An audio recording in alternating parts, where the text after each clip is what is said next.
be a better strategy because everyone else on Cloud9 has already proven that they can adapt. He did have a fair game on the eve, and to add on to that adaptation, last game with Sneaky on Varus was one of the ones we saw him get more farm, participate more in fights instead of be a utility type of AD carry, and he really kind of did his own thing that game.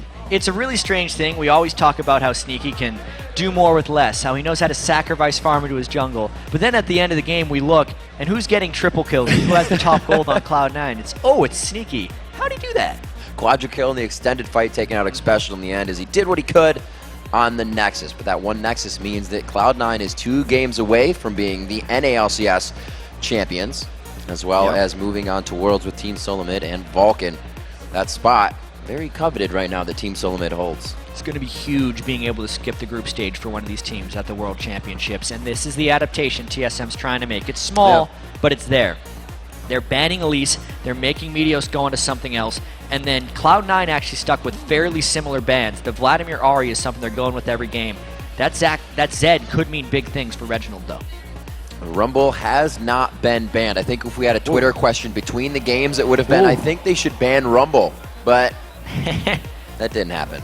So if we put up a Twitter question for what champion should TSM ban against Cloud9, we can get about 25 different responses. I think every time after Cloud9 wins, it's like, why didn't they ban Elise, Zac, Ashe, Zyra, Jarvan, Zed, and Kha'Zix? Because you can't. It's just not something you do. Anyway, the Nocturne pick here by Meteos has me a little bit excited because the last time he played Nocturne, he brought out the damage Nocturne, Ravenous Hydra, Last Whisper, and he was just blowing people up. Cloud9 actually comboed it with Twisted Fate that time. I wonder if they're going to do something similar here and just make it so Wild Turtle's not allowed to play the game. They like to go for that AP composition. Right now it does put Reginald on the 80, so they aren't focusing on that altogether, but Dyrus likes the matchup of not having to be face-to-face with Rumble. Yeah, picking that Karthus. He didn't have the best Karthus game last time. Rumble was able to run him down a little bit. Once he got those levels. But I can see where TSM is coming from with this composition. They're overloading with damage right now in their solo lanes, which is actually something Cloud9 has done a lot of to great success this split. For the last few TSM picks, they actually need to find a fair bit of utility, and I'm wondering what the odd one's going to pick to get the sufficient amount of lockdown. With the Jarvan, the 4th ban, it makes it a little bit more difficult for the odd one. Zac is pretty much all he has left when he's trying to make that initiation. It fits perfectly. It will be a bit of the lockdown they're looking for, some of that soft core CC. The Twitch going on to Wild Turtle. Shen making it all the way through on this one as well. Very interesting kind of pick ban phase that's going on here. The players really had everything, it seems, set in mind coming into this one. Yeah, they could just go Kennen again as well, because they would like that little bit of additional lockdown. I think it's between Kennen and Twisted Fate right now, because obviously his Ahri and Fizz have both been somewhat banned away, and he goes with the Kennen. Why not? You have all of the area effect to follow it up. They liked that Varus last time. Sneaky participating in the fights worked out quite well, especially towards the end game, as we stated. But these teams, it looks like they just gave Cloud9 what they won with. It's not about giving Cloud9 what they want. It's about Cloud9 taking what they want, because they want so much right now, and they can get it almost whenever they want to. We'll see if they can do it. High does get his Kennen back. It's going to be against the AD of Zed, though. That's a lot different of a matchup. That can be punished quite hard. Zed just stands in his minions. Kennen always has to be around that, unless he has his Shuriken up to mark the storm. So it's going to be an interesting mid lane. Our top laner was the last one, and Balls definitely came out on top of Dyrus for that one. So, making one for this one, let's just say we're looking at High and Reginald for here. And we still got to talk about how great that game 1 actually was between these two teams, because that was the most well-played 31-minute defeat I think I've ever seen by TSM right there, because they were matching Cloud9 blow for blow throughout the majority of that game, but Cloud9 was just hitting a little bit harder. It was incredibly action-packed, and it means TSM didn't really lose by that much. It's just the game was so extremely accelerated that it ended up ending a little bit early. One of the first games we didn't see any sort of invasion as well in the early part of the game.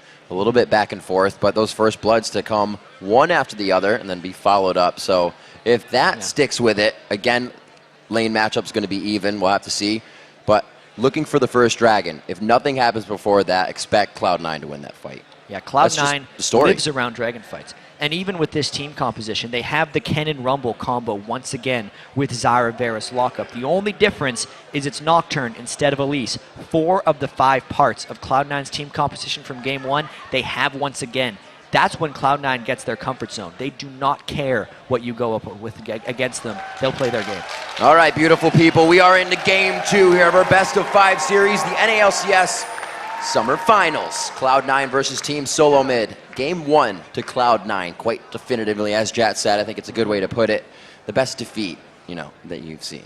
Yeah, it was a very hard-fought game by both of these teams. They're showing why they deserve to be in this final game, fighting for that bye in the World Finals. Big party in middle. Party time. Nice little hit there. Sneaky actually choosing out to go for the piercing arrow first, so it doesn't look like they are thinking for the engagement. And there's not too much that either team can really do on an initial level 1. But wow, and look at how much these teams have scouted each other. As soon as TSM got spotted, they actually pinged the 3 spots that Lemon Nation just warded, preemptively. They're pinging them again. They're just like, ward there, they pinged the red buff, and they pinged above there. So TSM knows exactly what Lemon Nation just did, and they guessed right. That's impressive. This time, however, Meteos is not going to die at Tribrush. Not today. Not today. Well, maybe today. We still got plenty of games. That's true. That is true. So the 3 wards sitting in that bottom jungle, the bottommost ward being the Explorer one, that is to catch who is going to lane. So they can either match it up or switch it up to the 2v1s. And the last early game was actually quite reserved between these two guys. They respect each other a lot in the laning phase because we got to remember Cloud9, before they were even in the LCS, they had 5 accounts, I believe, in the top 9 of Challenger. They're all individually incredibly skilled in lane. They're kind of good at that. Whereas Wild Turtle has, at one point, had I think 3 of the top 5 Challenger accounts. Like, these guys know how to lane. And that's why they respect each other so much in these situations, because they've laned against each other more than anything. Day in and day out, this is what they are seeing. They know it the best, and that's why they sit on the stage in front of you with your chairs to lead them on. 2 minutes into this one, like you said, Jap, probably going to play the same pace as last game here. We do have the 2v1s to match up, so we may see a little bit more from the junglers in the beginning. Not extremely fast, but that potential is there. And Meteos actually got a little bit outplayed here because he is trying to take the blue buff in a lane where his AD carry and support can't help him. He took a lot of harass to get that down, and it actually pulled balls in to save him. A level 1 Xpecial High coming down a little bit here. He's not going to miss any experiences. Reginald also came down to help. Both of them returned to lane at the same time, so that'll be a little bit chaotic for Cloud9. But they still get the blue, and they're off and running. Yeah, so that was actually, even though Meteos got away with it just fine because they made a quick reaction, a very dangerous situation for Cloud9 to be in. Oftentimes, when a jungler is planning his early route, he needs to make sure he takes his second buff on the side where his support and AD carry are when you're doing 1v2 lanes. Otherwise, that 2v1 lane is just going to be able to collapse down and outnumber you at the buff. So if TSM actually would have sent Wild Turtle and Xpecial up there to stop Meteos, they could have. They had more priority, though, just farming the lane and pushing up this turret, trying to get balls, push back. Trying to lock it down. We know the Balls mentality is that if I am down, I am going to be able to come back in this game. Dyrus getting hit up pretty hard here. This is the 2v1 to the turret. The 3v1 won't be there. Lemon Nation, is that Dyrus? Almost stays alive. This one going over to Meteos. Tricky little turret dive, but they all get away unscathed right there. Low health on Sneaky Meteos and Lemon Nation. And let's see if TSM has an answer. I don't think they do because the odd one was happily farming the jungle, whereas Meteos was the first one to make the gank kill. That actually substantially surprised Dyrus, since if we track Meteos' overall jungle path and where he got spotted, he went red buff to blue buff, and then went all the way back through his jungle to get behind the turret. Dyrus did not expect him to make that movement. It was actually quite unlike Meteos because he sacrificed a lot of farm in order to make that gank happen. He's actually stated that in previous games. I think it was against Crumbs. When Crumbs went to that 2v1 lane and he was there, he said that put them ahead. He had to back and go to the bottom lane to soak up that experience. This time, however, they actually got the kill out of it. So working very nicely, putting it up 500 in gold. And Meteos keeping himself all around the map. That's actually going to help him if he is going for that strong attack damage build. Check that out. Meteos just built a Doran shield on Jungle Nocturne. Just take a little bit of extra health and quick ability. No Dorn's Blade, which is what you generally expect on a Nocturne. Have to see how that works out for him. Still cleaning up. Looks like he's going to be heading back towards the top side. Dyrus used his flash, used his exhaust. They continued to go after him last game, and again, they're doing it once. Ooh, there's still no wards up here for Dyrus, so if they get the fear early, or if Balls lands a slow, Dyrus is going to die. Here it comes out. He misses the Dustbringer, but he's going into the brush. I think he knows he's going to go down in this one, unless he's trying to call time for something. How long can he last? Nobody's going to come up, but they do know. Well, look at where Loud One is. They're not able to really activate anything off of this. He was going back, so Dyrus just eventually goes down, but the lane is all the way at the turret, which kind of helps. Dyrus actually got most of the farm. That's why he ran towards that lane. He's like, I'm getting these minions whether I die or not. He's at 24 CS right now. He died, but he got some back.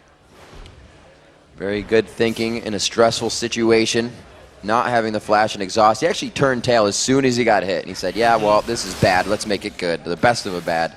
700 gold now as Cloud9 does not stop. Just as we say, they take one thing, they want more. We'll see what happens when Dyrus comes back up, but it looks like this top turret is going to get a lot of pressure.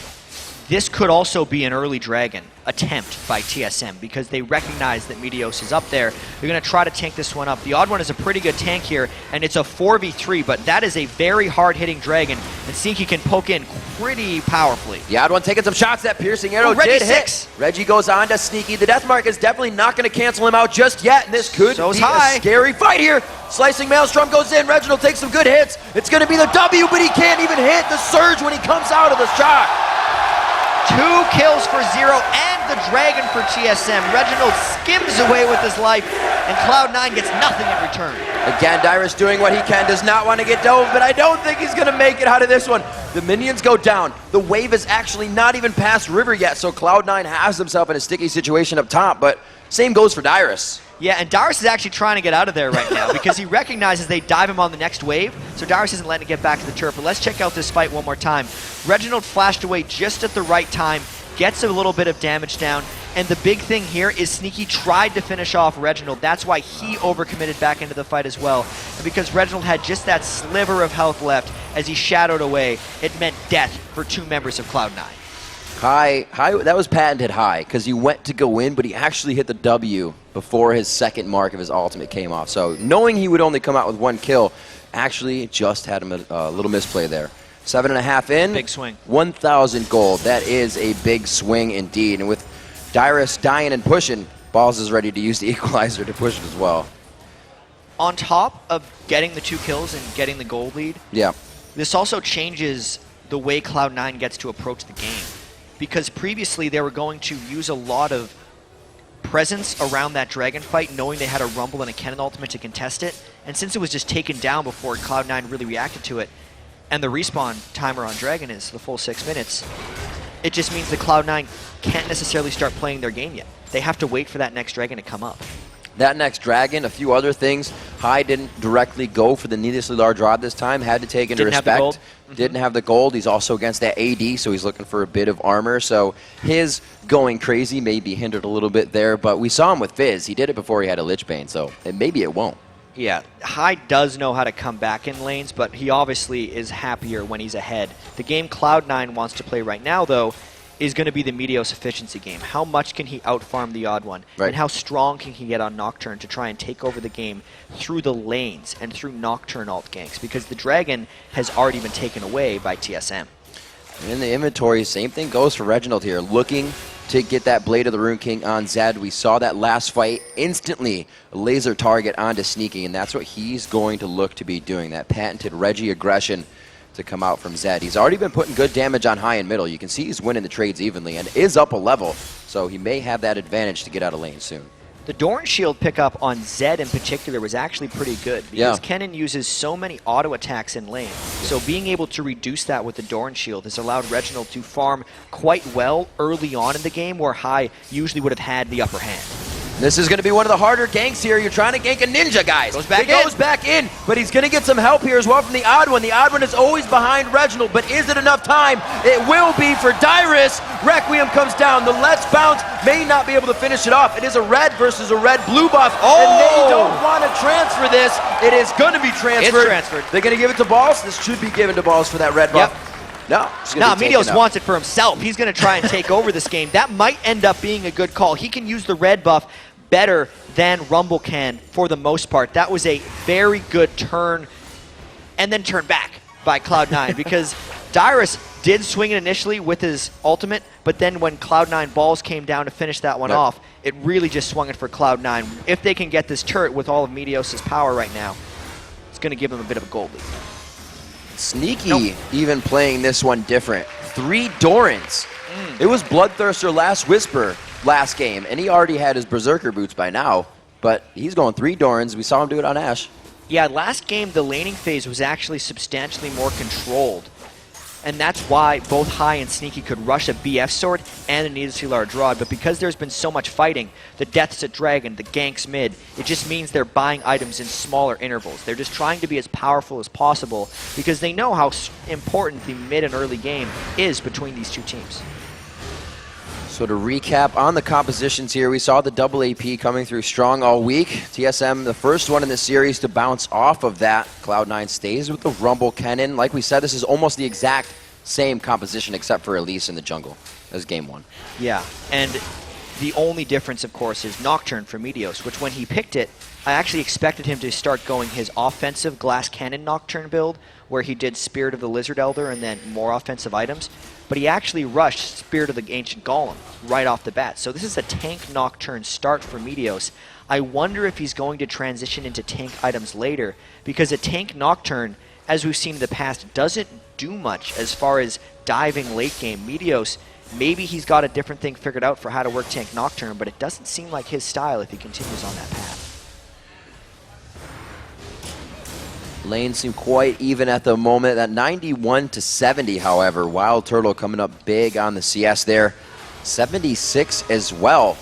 We see the crescendo in the bottom lane on a Lemon. Oh, Wild Turtle flashes right in front of Sneaky. He takes a chain of corruption around the neck, and it's going to strangle him down to the ground. Lemon Nation coming back in with the team. The ward was there for Xpecial to try and finish the fight, but Meteos just on the wing to support the engage. 402 Nocturne. That gank goes credit to the rest of Cloud9. Oh, he gets the stun down. The shuriken hits. It's only going to be one more. His W, he has actually no energy. Did not pass through, so it looks like he's not going to get that refund. Looking to get these kills. He's running at Dyrus to dodge the lay waste. Dyrus couldn't turn on Defile because of the mana. Reginald's still going to want to try and hunt down High here because they're pinging where he could have been. This is the nook that everyone tries to hide in. Let's check out that Reginald chase if he can find High in that jungle as the rest of Cloud9 takes the dragon. Just gets away from it. Not going to see the kill come up, but the odd one looking to do a drive-by. Could get the kill onto Lemonation. The bounce will be there. He sees the damage that Dragon has. He gets the kill, but it looks like it may be grim for him. Maybe not. That's quite low mana coming up from C9. Yeah, basically Lemon Nation sacrificed his life there so Meteos could get the smite onto Dragon. The odd one was preoccupied with killing Lemon Nation, and Lemon really let it happen as Meteos controlled another objective for his team. This is another one of these games, like in the first one, where they are just trading punches fast and furiously. 7-5 at 13 minutes, and it's only a 400 gold lead. And this is the game that TSM was able to slightly swing that gold lead back, which they could not do last game. But Cloud9 has found a way to do that. Pretty much even at this point. Somebody is to make that next move. Dragon down. See what Cloud9's pink wards look like. Lemon Nation loving to get those pink wards on the map before he gets the oracles out, but just not yet. Yeah, so now, because the turret is down for Cloud9's bottom lane, Sneaky and Lemon Nation have a tough time protecting this blue buff. Yeah. They kind of have to do double duty at this point, and High is also cheating down to that lane a little bit as well. Cloud9 does not like being down turret, so they're going to look to push TSM back as quickly as possible. High might just look for a kill here. Those are some chunks right there. Electrical Surge to stop him up. He's going to have another shuriken. Meteos found Turtle. They're slowly waltzing into this fight, forcing the flash on the bottom. Turtle goes down in the top side. That was very calm and collected by Cloud9 with separate fights going on. They're trying to take control back of this game, and they seem to be getting it a little bit. The last few things that TSM has tried to do have been answered very well by Cloud9. Meteos in particular, though, is someone we need to keep tracking because he is continuing to build tankily, and I think he needs a few offensive items if he wants to have a large impact. So far, so good for him, but that Nocturne doesn't necessarily scale into the late game. He's only missed one participation in the 8 kills of his team. He is 4-0-3 right now, looking very big. We'll see what they have in store for Team SoloMid here. But Team SoloMid still, like I said, very much in this game. Where are they going to be going next with Wild Turtle trying to get that Infinity Edge? They're going to get more damage than they are out of Sneaky. Yeah, so at this point for Cloud9, they're really just trying to hold the fort here until their stuff comes back. They want Meteos to find a position for a big Nocturne ult, and then maybe shut down Wild Turtle again. Turtle has been picked on heavily in this series. All right, let's see what they can do. At 8-5 right now, Cloud9 knows they want a few kills, and after that Dragon, they were able to pressure down, continuously try it. The Odd One pretty much risking his life for the rest of the team to come in and get some kills there, but it's not working out for them as much as they're trying, because Cloud9 is always on top. The gold lead slightly in favor of C9 right now, with 1 turret in their favor, and like Jat said, that was the turret down by Dragon, down by the buff, so that is... Position's being lost. Turtle gets caught up all alone here. Sneaky elimination, looking to pick up a kill. Turtle gets himself, oh no, High's on the other side. Oh man, ninjas are always more sneaky than rats. Yeah, it seemed like he had made the great escape after that one, but once again, Cloud9 as a team is just picking on him. No matter what he does, they just chase him down and are keeping him out of having a big impact on this game. That Zanya's finished up onto High. We've seen him do big things on Fizz with it. We've seen him do big things on Kennen with it just last game. That kill bolsters their gold lead a little bit more and finally puts at least 1,000 between these two teams here. The top lane pressure onto Dyrus has definitely let up since the objectives have become a little bit more increasingly necessary for these teams, but it's still, TSM has that Requiem to use. They're just not finding any engagements, again, being spread so far thin. And one thing that could be very bad for TSM is the fact that they actually haven't lost turrets yet, but they're very close to losing them because they've lost the pressure grip on this game. So if Cloud9 can fight any of them back, the Goldie's getting bigger, but TSM is not giving up easily. Crescendo on a Sneaky, a great flash over the elbow of the wall to dodge that Stranglethorn. Wild Turtle just down again. got back in the game. And High just puts him down once again, plus the turret. 3v3. High started slow. He's picking up some steam. It's one of those things that can keep just making itself true. If you use that ult, usually the team that uses the ult second is going to come out on top, and they have just made it true so far. Dyrus getting picked on here. Meteos very tanky coming in. May not have it though. Yeah, he does not care about those turret shots, and Dyrus is no threat to him right now. He's using that tank Nocturne to go where he wants, and since he's at the point in the game right now, level 12, he's still relying mostly on his fairly generous base damages. It's because he's out-leveling pretty much the game right now, level 12. No one is a higher level than him, that he's still making an impact, even with that tank build. Coming out very strong on the top lane. That's going to be Balls. He didn't have too much trouble. 1-1 and 2. He has been worse off and still done better for the team. So we see strength still coming from there. Looking over, Reginald has actually kind of started double dipping in his recipes. Had that Bilgewater, started a Brutalizer, now the Hex Drinker, really putting respect into the damage of the double AP comps that are being brought out this weekend. He's basically built that Hex Drinker so he can hope to duel any of the AP champions on Cloud9, but High has built the Zanyas right away, so he's already got his Zed dueling in the bag. And of course, we look at that gold lead that is now 4,000. And it wasn't there a second ago, but that's because Cloud9 had 0 turrets. They picked up those 3 turrets so quickly, really cashing in the advantage of pushing TSM out of their territory. And now they've went and shopped and hold the item lead as well. Wild Turtle just finishing the critical cloak on his Infinity Edge. That Bloodthirster already stacking up for Sneaky. Cloud9 is mounds not ahead, but mounds ready to start these fights and make these engagements happen, which will eventually put them mounds ahead. They may try to get the steal here. It does go to the Odd One, but just look at the confidence they think they can put up here, and it is working. They're one step ahead of the game right now. Reginald was up top trying to shut down Balls a little bit, and Cloud9 is just ready for this Dragon, preemptively ready for the red buff as well. Reginald is trying to make that play, dueling the Rumble. This is big. Reginald doesn't even have that Blade of the Rune King, and he was almost able to zero out Balls right now. This could be really big in the engagements. A very nice crescendo on the High. Is the Requiem enough? He does grab Balls in the top lane. Divers picks himself up a kill, now 11-6 overall. And they're making Cloud9 disengage off of this one, but can they take more? They're trying to get something back. Cloud9 spent so much time on that Dragon, and then that was a very good damage trade in the mid lane by TSM. They really want that turret, but look at that wave clear. This is tough. Cannot do it. That Nocturne along with that hail of arrows from Sneaky, able to just quickly clear it out. They don't even have Zyra there as well to clear. So the turtle and siege power of these guys of Cloud9 still bolstering up as well. We do have Karthus on one side, Wild Turtle for the fights, and they have a team that kind of can be centered around Wild Turtle to finish off the squishies with spray and pray from the backside, but we haven't seen them try to put that together yet. They are a little bit low on lockdown, yeah, which is why the odd one needs to be so strong in this game. And as well, TSM actually got away with a low control composition in one of their games this weekend against CLG, and Wild Turtle was actually on Twitch. But he had a much better Twitch game that time. He was farming substantially better, and CLG wasn't really picking on him the way Cloud9 is. The one thing we can say about Cloud9 is they always have the ability to choose what they're going to do. So they play an objective-based game. So they always bring good turret pushers, good turret divers, and good turret defenders, importantly enough. As well as, since everyone brings so much crowd control, if they want to pick on someone, they can. Just about 8 minutes ago, that tower score said 1-0. Cloud9 has now found 4, while TSM racked up 1 more for themselves.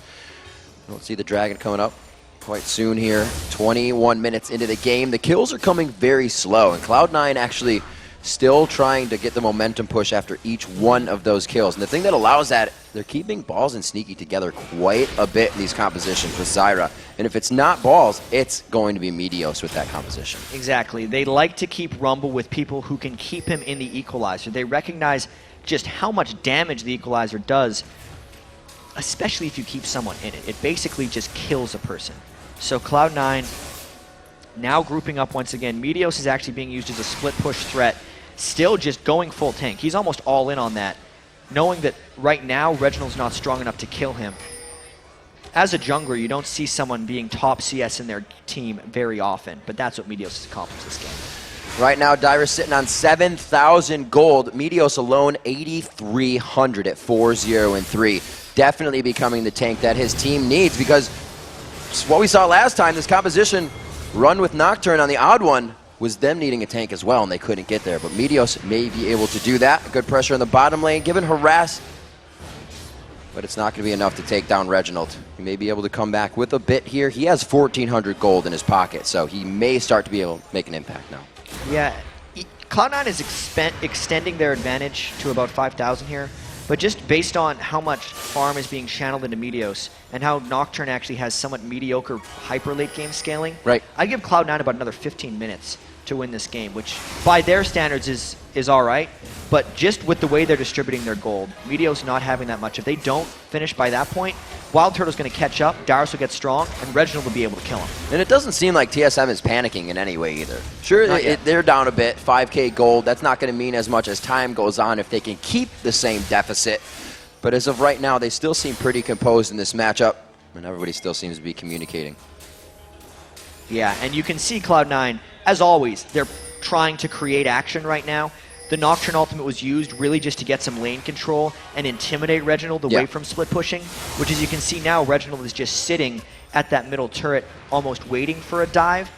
The Nocturne ultimate is also almost back up. I expect Cloud9 to push off that bottom wave and then come back to either sieging the mid lane or working around the Baron area, because at 23 minutes they've stagnated a little bit here and need to find ways to extend this lead before the clock kind of runs out on their composition. 6 wards on the map for Cloud9, the one in that top bush near Baron coming in for TSM. So they are partying with 5 in mid, keeping each other safe. Reginald is actually playing this one quite dangerous right now, maybe actually trying to draw them off of mid, knowing that Kennen is in the bottom lane. Yeah, this could actually be a pretty good aggressive move by High if he decides to fight Reginald. I don't know if Reginald's actually strong enough to deal with him in a 1v1 situation. Or sorry, Darius. Right. I'm so used to seeing Reginald on Karthus. I already said it once earlier. I've said it like 5 times at this point. Jad doesn't even know he's playing Karthus right now. It's because he's in the mid lane spot and he's Darius. It's confusing. 11-6 here. The score staying steady. Like we said, it's not a huge amount of kills. It's the 1 kill, and then the team respects it enough that a turret taken after that. TSM hasn't been able to find the exact same thing, but they are keeping that in their eyes, something that they can still achieve. You saw the odd one being a little bit of an aggressor as they were chasing down mid. Reginald finds the top lane to be more suitable for him as well, and I think that would be the better idea. Dragon in 30 seconds here. He is going to start heading down as he got a good push. So High is going to be in the top lane. They could really start to structure this a few steps ahead. What's been happening for the last 5 minutes or so has been great for TSM. Right. They're stalling the game, and the lead for Cloud9 is not getting any greater. In fact, it seems like Cloud9 is a little bit lost as to what to do. High has no... Oh, it's still going to hit. That's still going to hit, but he's not able to add the damage on. And that's one thing, if you're a Kennen player, people will look for you to use that E, and then they try to kill you. But the immediate Zhonya's meant there was no Deathmark follow-up damage, so there's nothing for it to amplify. Now they know that the Cannon ult is down as well as the Zed ult. 5v5 4-set Dragon here. I wonder if TSM's going to try to fight this. I feel like it's smarter for them to give it up, but we know TSM, they want to go for a fight. High got down there so fast, he's already ready to participate. Going in, that's a beautiful equalizer. 3 members sitting in the 1, 2, and 3 points of it. Darius looking to go down in a pretty advantageous spot, but everybody's able to flash away from him. High gets hit up with the crescendo. Here comes the Requiem at the end of the Death Defile. Sneaky on the outside. 1, 2, 3. No, they're for Meteos coming in on the double kill. A 5-4-1 when all is said is done for Cloud9. They were waiting around. They knew the fight would come, and TSM decided to go in on them. Know that the Cannon ult was down, but he was around the side. The Dragon was only to get the fight. The equalizer hits pretty well, but not amazingly. Right. And I have to say, the Meteos dive through the back really split up TSM. He sucked 3 people towards him and still didn't go down. By the way, Sneaky then moved through Dyrus' dead Karthus corpse and just finished off the rest of the fight. That was another incredibly well-coordinated Dragon fight by Cloud9. And of course, since it was an ace for 1, they have enough savvy to take the Baron. 26-minute Baron coming in for Cloud9 in Game 2. A heavy-handed amount of kills going into the favor of Cloud9. They're now 16-7 on the scoreboard and an 8.5 thousand gold lead. And luckily enough, all their ultimates are coming back up pretty soon. So they're going to take that huge amount of gold they just got. You can see another blue elixir on High. You can see 10,200 gold on Meteos. That is nearly 2,000 higher than Dyrus, who is the highest farm on TSM. Meteos is a carry jungler, but he's doing the tank carry right now. The Dragon is down. Cloud9 doesn't care about it right now. They're looking to make a big move on this next push. As long as Cloud9 can get all of their side lanes pushing at once, so there's no fear of a strong split push, Meteos is going to be strong enough to tank up many turret shots. He's incredibly fed on that Nocturne right now. They're going to look to do a turret dive, because even though they still have that 7,000 gold lead, if Cloud9 doesn't push the tempo, they would lose this game. He said they only have a certain amount of time before that Nocturne only does become a tank. Just a nuisance of utility for his team. Still going to put out some damage, but all you have to do is crowd control him down, and they have the damage to take it back out. If Reginald can get on too Sneaky, as he did before, that's only going to be a barriered amount of damage from that Deathmark. There's a lot of options here. The Seraph's Embrace just finishing up for Dyrus. He is going to be more formidable in these fights and last a little bit longer. His positioning on the Defile has been walked out of quite easy by Cloud9, but those are things Cloud9 continues to remember. Those little nuances in the fight, they have to remember going in with those windows open. And now they're looking to come around the back. There's not too much space in between these turrets, but they got a little bit of damage down onto Dyrus already. You can tell they're going to try to come in from all angles here. Meteos could come from one side, High could come from the other. Lemonation is denying TSM vision. Cloud9 wants a clean engagement here, and it's looking like TSM is scared enough that they might just give up that outer turret. Wild Turtle with the Infinity Edge Zeal, looking to go for that static shiv. He will be able to put out some good damage with his spray and pray right now with that Infinity Edge up. It's a very big moment in the game here. If Cloud9 can get a dive fight, they might win. Going at a Turtle on the backside, the Chain of Corruption misses. They missed a lot of spells. Oh my gosh, Turtle gets absolutely blown up. High makes it to the back line. That is the flash cannon play that he loves to go for. The odd one goes down as well. It was so chaotic. Can't even see all the Cloud9 members, but they're walking out just without a Sneaky. Reginald pulled off the one good play. He obliterated Sneaky 1v1, but then the rest of Cloud9 just crushed TSM 4 for 1. They're tanking up the turret without minions. They don't care. They're going for that inhibitor. They made the dive and the Baron count. Amazing amount of power that Cloud9 is showing right now. TSM, however, not giving up hope on this one. We've seen what one inhibitor is, and it does not mean the game yet, but it is grim at 11,000 gold. Just under that here for Cloud9. Not one to ever let up on a lead. Yeah, usually one inhibitor for Cloud9 means another's coming shortly, but let's take a look at this fight. Equalizer and the Varus ultimate didn't land. Reginald basically just killed Sneaky on his own, but that's all he could do. High got a good ultimate off. They pick on Wild Turtle, they finish him off, and most importantly, Lemon Nation wasn't in protect position because he can't really protect against his Zed. He was in attack position, and that's one of the big reasons they got the 4 kills.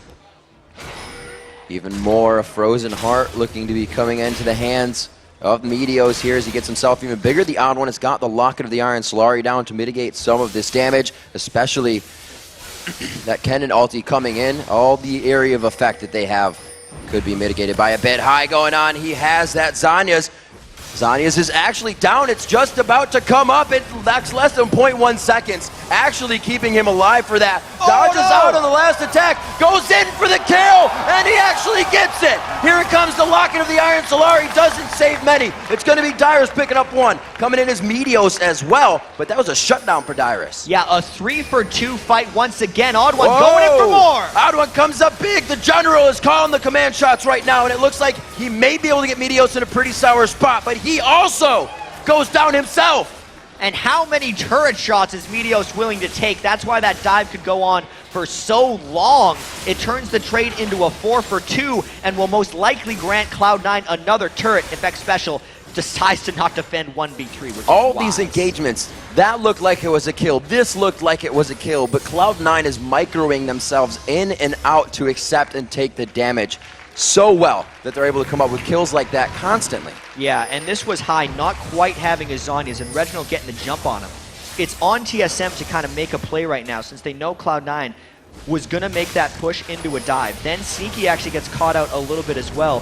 Amongst all the chaos, he's right in on Dyrus and takes a whole bunch of damage. He ends up going down to Dyrus and the Requiem, but the rest of Cloud9, specifically Meteos, just sees Twitch and kills him. Balls and everyone just run at him, and that's one of the big reasons Cloud9 came out so far ahead in that fight. We have to remember, Cloud9 also was pretty barrened up for that one. A few of them no, but a lot of them ticking through with that extra buff. So we'll see.